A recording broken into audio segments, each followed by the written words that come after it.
teman-teman, di sini kami ingin mengedukasi rekan-rekan kampus tentang demokrasi yang ada di lingkungan kampus.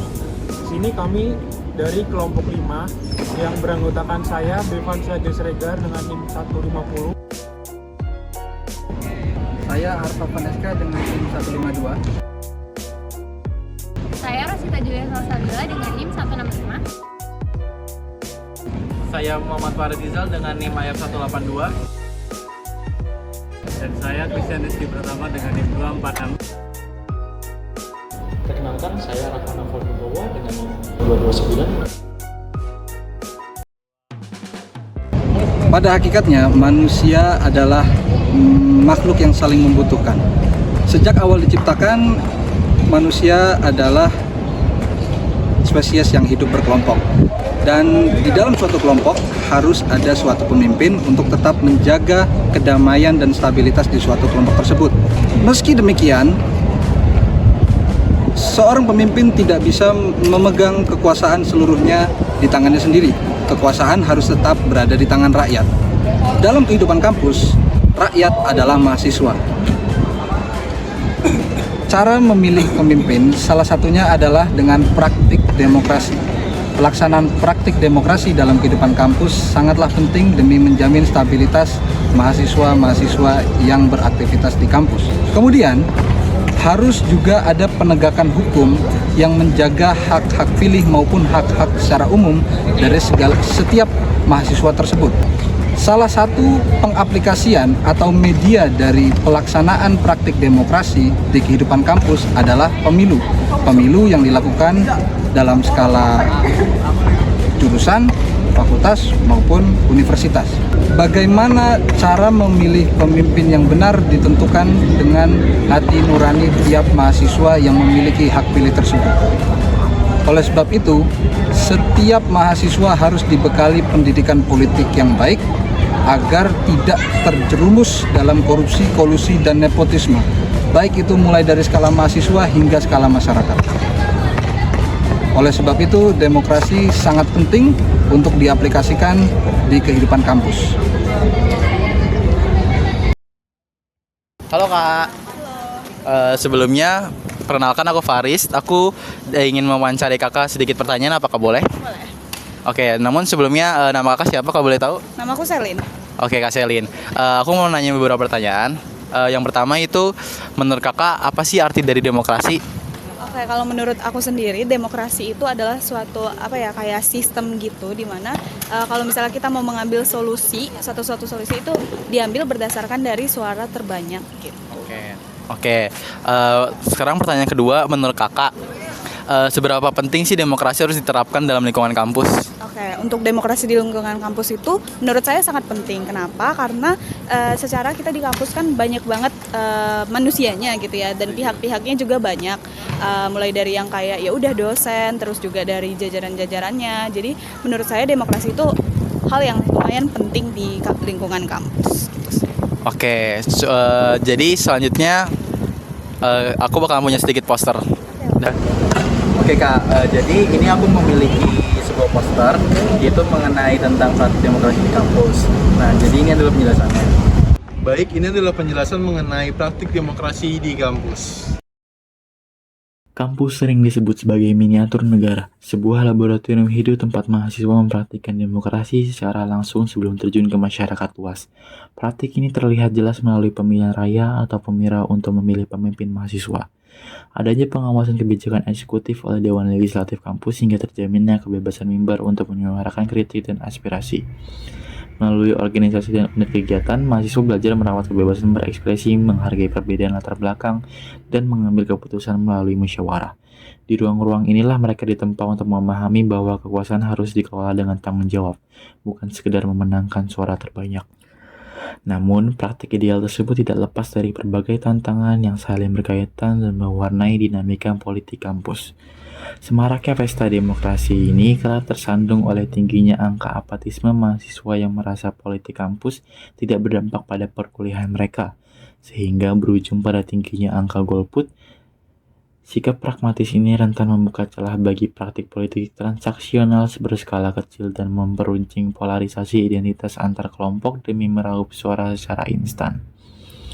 Situasi menjadi semakin kompleks ketika idealisme mahasiswa harus berbenturan dengan intervensi birokrasi kampus yang terkadang membatasi ruang kritis maupun masuknya banyak bayang kepentingan politik eksternal. Keseluruhan dinamika ini, baik keberhasilan sistemnya maupun masalah yang menyertainya, pada akhirnya menjadi proses pendewasaan dan gladi bersih yang sesungguhnya bagi calon pemimpin bangsa. Halo Kak, kenalin nama aku Osi. Di sini aku mau wawancarain Kakak terkait demokrasi. Kalau boleh tahu nama Kakak siapa? Perkenalkan, nama saya Fafa. Oke, langsung aja ke pertanyaan pertama. Menurut Kakak, dalam sebuah pemilu, apakah semua kandidat harus memiliki kesempatan yang sama untuk dikenal oleh seluruh pemilih? Menurut saya semua kandidat ini harus punya hak yang sama buat dikenal pemilih. Karena setiap kandidat itu harus punya hak yang sama untuk menyampaikan visi misi dan program kerja mereka. Nah, dari keadilan ini mungkin para pemilih bisa dapat informasi yang cukup lah buat memilih pemilih secara objektif. Oke, terus ada satu pertanyaan lagi Kak. Kalau menurut Kakak, mengapa aturan pemilu itu penting agar tidak ada kandidat yang dirugikan? Aturan pemilu itu penting ya menurut saya. Mungkin buat meminimalisir kecurangan tersendiri di dalam pemilu tersebut. Nah, sehingga hasil pemilu dapat dipercaya masyarakat gitu. Oke Kak, jadi di sini kelompok kami punya poster terkait demokrasi kampus, khususnya ada 2 pertanyaan tadi.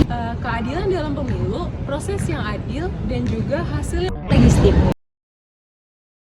Dalam sebuah pemilu yang demokratis, setiap kandidat harus memiliki kesempatan yang sama untuk memperkenalkan diri, menyampaikan gagasan, dan menawarkan program kerja kepada pemilih. Kesempatan yang setara merupakan salah satu bentuk keadilan yang harus dijaga agar proses pemilu berjalan secara sehat dan transparan. Apabila kandidat yang memperoleh perlakuan khusus atau keuntungan yang tidak dimiliki kandidat lain, maka prinsip keadilan dalam pemilu dapat terganggu. Kondisi tersebut berpotensi membuat pemilih tidak memperoleh informasi yang seimbang sebelum menentukan pilihannya. Akibatnya, hasil pemilu dapat dipengaruhi oleh faktor-faktor yang tidak mencerminkan kualitas maupun kemampuan kandidat yang sebenarnya. Oleh karena itu, aturan dalam pemilu memiliki peran penting untuk memastikan seluruh kandidat memperoleh hak yang sama. Dengan adanya aturan yang ditegakkan secara adil, setiap kandidat dapat bersaing berdasarkan gagasan, visi, misi, dan kemampuan yang dimiliki.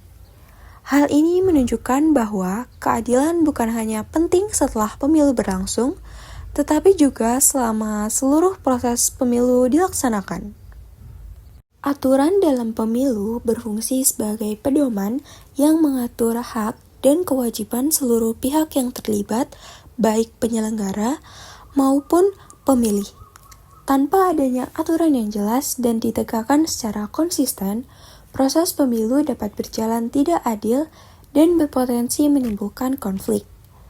Dalam pelaksanaannya, aturan pemilu mencegah berbagai bentuk kecurangan seperti kampanye yang tidak sehat, penyebaran informasi yang menyesatkan, maupun perlakuan yang berbeda terhadap kandidat tertentu. Aturan juga memberikan perlindungan kepada seluruh peserta agar dapat mengikuti proses pemilu secara setara dan transparan. Penegakan aturan yang adil mencerminkan penerapan hukum yang berkeadilan.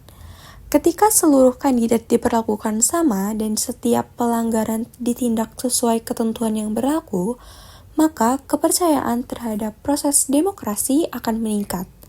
Dengan demikian, aturan pemilu bukan sekedar formalitas, tetapi merupakan instrumen penting untuk menjaga integritas dan keadilan dalam demokrasi. Oh iya, boleh saya memberi pertanyaan beberapa? Boleh. Kalau boleh tahu, nama kakak siapa? Saya Muhtar Panji Wijaya, biasa dipanggil Panji. Oke. Di sini saya akan memberi beberapa pertanyaan yang terkait dengan demokrasi di lingkungan kampus. Yang pertama, bagi kakak, ketika memilih pemimpin mana yang lebih penting, yang paling populer atau yang lebih kompeten? Kalau menurut saya sendiri, keduanya itu saling berhubungan, di mana populer itu dia bisa berkenalan dengan banyak orang, dia punya banyak koneksi, dia punya banyak hal-hal yang bisa dia tawarkan sebagai orang yang populer. Tapi di satu sisi orang yang kompeten ini juga lebih penting, karena kompeten itu nantinya akan berpengaruh ketika dia itu menjawab ataupun berhubungan dengan teman-temannya. Apalagi dia menjadi seorang pemimpin, jadi nanti akan jadi seorang yang menjadi panutan bagi anggota-anggotanya. Jadi menurut saya dua-duanya itu penting, tapi kalau ditanya lebih penting, menurut saya kompeten lebih penting. Seperti itu. Tapi sebagai mahasiswa, menurut kakak perlu atau tidak memahami rekam jejak calon pemimpin sebelum memilih? Baik, walaupun saya sendiri menganut sebuah prinsip di mana orang itu bisa berubah, yang awalnya mungkin buruk menjadi lebih bagus, tapi menurut saya orang yang memiliki rekam jejak lebih bagus itu lebih menjanjikan, karena nantinya itu dia bisa memberi dampak yang lebih bagus, lebih baik, di mana nanti rekam jejaknya nanti itu juga akan memimpin ataupun mendorong untuk anggota-anggotanya yang dipimpin untuk lebih bagus lagi. Ditambah kalau misalkan kita memilih seorang yang memiliki rekam jejak yang buruk, nanti takutnya malah ikutan buruk anggota-anggotanya, seperti itu. Oke, terima kasih Kak. Sama-sama. Jadi ini Kak, beberapa poin-poin yang bisa dijelaskan untuk pemilihan cerdas dalam pendidikan politik, dan hasilnya nanti yang saya akan bacakan seperti ini. Oke, selanjutnya yaitu ada pemilih cerdas dan pendidikan politik. Di era digital saat ini, popularitas seringkali menjadi salah satu faktor yang sangat berpengaruh dalam pilihan seseorang untuk menentukan pemimpin. Seseorang yang aktif di medsos atau media sosial, dikenal oleh banyak orang, atau memiliki kemampuan komunikasi yang baik, seringkali lebih mudah menarik perhatian pemilih. Namun, popularitas tidak selalu mencerminkan kemampuan seorang dalam memimpin. Dalam memilih pemimpin, kompetensi merupakan aspek yang jauh lebih penting untuk dipertimbangkan, karena kemampuan ini dapat menyelesaikan masalah, mengambil keputusan, bekerja sama dengan berbagai pihak, serta menjalankan tanggung jawab yang diberikan. Pemimpin yang kompeten tidak hanya mampu menyampaikan janji dan gagasan, tetapi juga mampu mewujudkannya menjadi tindakan nyata yang memberi manfaat bagi banyak orang. Pendidik politik berperan penting dalam membantu mahasiswa memahami hal tersebut. Melalui pendidik politik, mahasiswa diajak untuk tidak hanya melihat sosok yang paling terkenal atau paling populer, tapi juga menilai kapasitas, rekam jejak, integritas, dan kualitas kepemimpinan calon yang akan dipilih. Dengan demikian, keputusan yang diambil tidak didasarkan pada popularitas semata, namun pertimbangan secara rasional dan objektif. Dalam pemahaman rekam jejak calon pemimpin adalah salah satu langkah penting dalam menjadi pemilih yang cerdas dan bertanggung jawab. Rekam jejak dapat memberikan gambaran mengenai pengalaman, prestasi, integritas, serta komitmen seseorang dalam menjalankan tugas dan tanggung jawab yang pernah diemban. Seringkali pemilih hanya mengenal calon dari poster, kampanye, atau popularitas yang dimiliki. Padahal informasi tersebut belum tentu cukup untuk menunjukkan kualitas kepemimpinan seorang secara menyeluruh. Dengan mempelajari rekam jejak calon, pemilih dapat menilai apakah visi dan program yang ditawarkan memiliki dasar yang kuat serta didukung oleh pengalaman yang relevan. Dalam konteks pendidikan politik, kemampuan dalam menilai rekam jejak calon merupakan bagian dari proses pembelajaran demokrasi, di mana mahasiswa diajak untuk menjadi pemilih yang aktif, mencari informasi, berpikir kritis, dan tidak terpengaruh oleh tren luar maupun pencitraan semata. Dengan memahami rekam jejak calon sebelum memilih, mahasiswa dapat kontribusi dalam menciptakan proses pemilu yang lebih berkualitas dan menghasilkan pemimpin yang benar-benar mampu dalam menjalankan amanah yang diberikan. Halo Kak, selamat sore Kak. Oh iya, selamat sore. Jadi di sini aku pengen mewawancarai Kakak tentang demokrasi yang ada di kampus. Oke, baik. Khususnya itu adalah di bagian kolusi dan juga nepotisme. Nah, sebelumnya aku pengen nanya Kakak nih. Menurut Kakak apa sih kolusi dan nepotisme, terutama di lingkungan kampus itu? Oke, mungkin mulai dari korupsi terlebih dahulu ya. Mungkin dari kalau korupsi terlebih dahulu itu kan artinya adalah penyelewengan dana. Dimana kalau kejadian yang sering aku dengar, korupsi itu terjadi biasanya di sebuah organisasi, di mana biasanya yang memegang uang kan bendahara. Di situ terjadi penyelewangan dana. Untuk korupsi sendiri, jujur aku sering mendengar kata ini, cuman aku belum tahu artinya secara lebih lanjut tentang apa itu korupsi. Dan juga untuk nepotisme ini adalah gambaranku adalah seperti kita menggunakan orang dalam untuk mendapatkan sesuatu. Mungkin misalnya kita mendaftar suatu organisasi menggunakan orang dalam, kurang lebih seperti itu sih. Mungkin aku mau follow up terkait pertanyaannya. Menurut kakak nih, gimana sih cara memberantas ketiga ini, korupsi, kolusi, dan nepotisme, terutama di lingkungan kampus? Karena kan kita tidak bisa mengkiri ya kalau di semua lingkungan itu juga bakal terjadi dari ketiga ini. Nah, aku pengen tanya pendapat kakak, gimana sih menurut kakak supaya kita bisa memberantas tiga ini? Kalau dari jawaban aku sendiri, bagaimana cara memberantas itu tentu saja dimulai dari dalam diri sendiri ya, karena rantai korupsi, kolusi, dan nepotisme ini tidak akan berhenti kalau memang dari diri kita sendiri itu tidak mencegahnya. Apalagi kita di sini kan sebagai mahasiswa juga saling membutuhkan terhadap orang lain. Nah, misalkan kita mempunyai kewenangan untuk melakukan itu, tapi sebisa mungkin dari dalam diri kita itu menolak. Jadi jawaban kesimpulannya adalah cara mengatasinya adalah kita sebagai mahasiswa harus menjaga kewajiban kita dan juga hak lah, bagaimana untuk menjaga diri untuk tidak melakukan hal-hal seperti itu. Oke, menarik banget nih jawaban dari kakaknya. Oh iya kak, aku pengen nambahin aja. Kebetulan kita ada poster di sini terkait demokrasi yang ada di kampus, dan juga yang tadi aku ditanyakan ke kakak khususnya tadi untuk korupsi di generasi lingkungan kampus. Baik, jadi ini saya ingin menjelaskan terkait anti korupsi generasi muda di lingkungan kampus.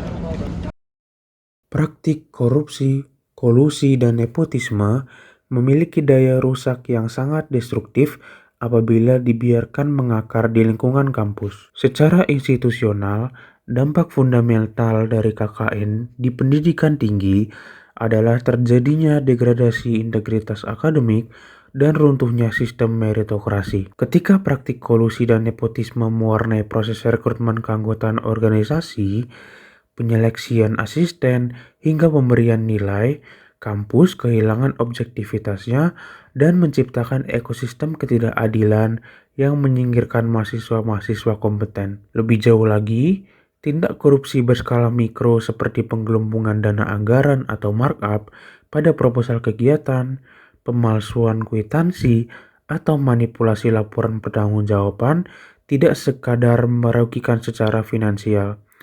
Dampak paling fatalnya adalah terjadi normalisasi kejahatan. Kampus yang seharusnya menjadi benteng moral justru bertransformasi menjadi inkubator yang melanggengkan bibit-bibit koruptor sebelum mereka benar-benar memegang kekuasaan di pemerintahan atau korporasi. Menghadapi ancaman sistemik tersebut, mahasiswa sebagai kelompok intelektual memegang peran sentral dalam mencegah dan memberantas praktik KKN melalui intervensi kultural dan struktural. Secara kultural, pencegahan wajib dimulai dari internalisasi integritas personal, yakni dengan menolak keras sikap permisif terhadap kecurangan-curangan kecil sehari-hari, seperti plagiarisme, perjokian tugas, hingga kebiasaan manipulasi presensi kelas atau titip absen. Sementara itu, secara struktural, dalam tata kelola keorganisasian, mahasiswa harusnya memelopori kultur,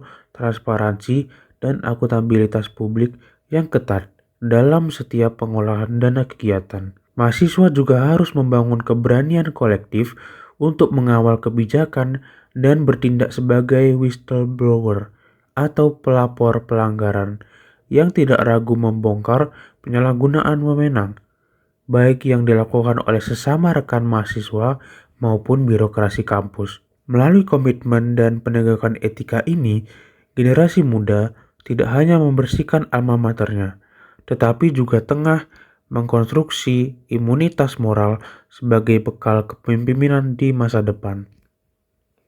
Mungkin sebelumnya bisa kenalan dulu ini dengan kakak siapa yang saya wawancarai. Oke, nama saya Fikri. Saya dari jurusan Ilmu Komunikasi. Oke, baik. Oke, Kak Fikri, di sini akan terdapat 4 topik, yang masing-masing topik itu akan terdapat 2 pertanyaan. Topik yang akan dibawakan itu pertama ada pelaksanakan demokrasi di kehidupan kampus, kemudian penegakan hukum yang berkeadilan di kehidupan kampus, lalu ada pemilihan umum di kehidupan kampus, serta anti korupsi di lingkungan kampus. Oke, mungkin bisa saya mulai dari pertanyaan pertama. Menurut kakak, apa arti dari demokrasi? Arti demokrasi itu 5. Bagi kakak, ketika memilih pemimpin, mana yang lebih penting? Pemimpin yang populer atau yang kompeten? untuk memilih seorang pemimpin, masyarakat sendiri sebetulnya lebih condong ke pemimpin yang lebih populer, bukan yang lebih kompeten. Tapi dalam kacamata saya sendiri, pemimpin itu harus dipilih dari yang kompeten. Tapi kita kan kalau demokrasi berarti harus menuruti kata yang paling dominan gitu kan, bersifat populis. Jadi memang kalau dari kacamata masyarakat umum populer, tapi kalau dari saya itu yang paling kompeten, karena pemimpin yang populer belum tentu kompeten. Ya. Ini sekian saja pertanyaan-pertanyaan yang bisa saya sampaikan. Saya berterima kasih atas waktu dan jawaban yang Kak Fikri berikan. Oke, terima kasih.